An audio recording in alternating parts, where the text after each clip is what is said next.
அருமையானவர்களே, இந்த நாளிலும் அவனுடைய வார்த்தை நண்பர்களே கொண்டு வருகிறேன். நேற்று பார்த்தோம் அப்போஸ்தலர் 10:38 இயேசு எப்படி நன்மை செய்கிறவராய் சுற்றித் திரிந்தார், அதே போல நம்முடைய வாழ்க்கையிலே நன்மை செய்வார் என்று பார்த்தோம். நம்மை குணமாக்குகிறார், விடுவிக்கிறார்களாம். இன்னைக்கு அதே வசனத்தை எடுத்து நம்மளோட பாயிண்ட் ஆஃப் வியூல பார்ப்போம். எப்படின்னா, அந்த வசனத்தை படிக்கிறேன். நசரேயனாகிய இயேசுவை தேவன் பரிசுத்த ஆவியினாலும் வல்லமையினாலும் அபிஷேகம் பண்ணினார். தேவன் அவருடனே கூட இருந்தபடியினாலே அவர் நன்மை செய்கிறவராயும் பிசாசின் வல்லமையில் அகப்பட்ட யாவரையும் குணமாக்குவராயும் சுற்றி திரிந்தார். ஆமென். அப்ப என்ன போட்டிருக்கு அப்படின்னா, நசரேயனாகிய இயேசுவை என்ன பண்ணார்னா, தேவன் பரிசுத்தாவினாலும் வல்லமையினாலும் அபிஷேகம் பண்ணினார்.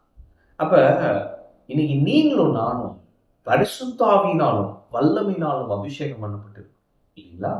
அபிஷேகம் பண்ணப்பட்டிருக்கிற நாம் தேவன் நம்மை அபிஷேகித்திருக்கிறார். அப்ப தேவன் நம்மை அபிஷேகித்திருப்பார் என்பது உண்மை என்று சொன்னார். அடுத்து என்ன பண்ணிருக்கு? தேவன் அவருடனே கூட இருந்தபடினாலே தேவன் நம்மோடு கூட இருக்கிறார் என்ற சத்தியம் உண்மைன்னு சொன்னா, தேவன் நம்ம கூட தான் இருக்கிறாரு அப்படின்னா என்ன நடக்கும்? அவர் நன்மை செய்கிறவராயும் பிசாசின் வல்லமை நகப்பட்ட யாவரையும் குணமாக்குவராயும் சுற்றி திரிந்தார். அப்ப தேவன் ஒரு மனிதனோட கூட இருப்பார் என்று சொன்னார். தேவன் ஒரு மனிதனை பரிசுத்த ஆவியினாலும் வல்லமையினாலும் அபிஷேகம் பண்ணுவார் என்று சொன்னார். அந்த மனிதன் நன்மை செய்கிறவராக இருப்பார். அந்த மனிதன் பிசாசின் பிடியில் அகப்பட்டிருக்கிற யாவரையும் குணமாக்குவராயும். ஏன் அப்படி மனிதன் சொல்றேன்னா, ஆரம்பத்தில் என்ன சொல்றது?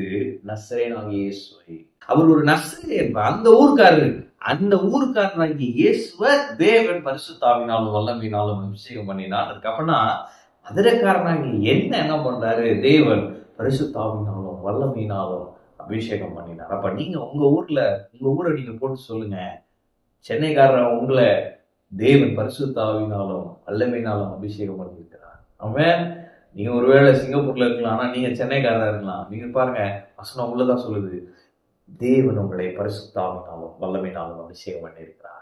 அடுத்து என்னன்னா, தேவன் உங்களோடு கூட இருக்கிறார். காடு என் கூட இருக்கிறாரு சொல்றீங்களே, கர்த்தர் உங்க கூட இருக்கிறாரு சொல்றீங்களே, இந்த ரெண்டு உண்மை அப்படின்னா அடுத்து வர்றது உண்மை என்ன?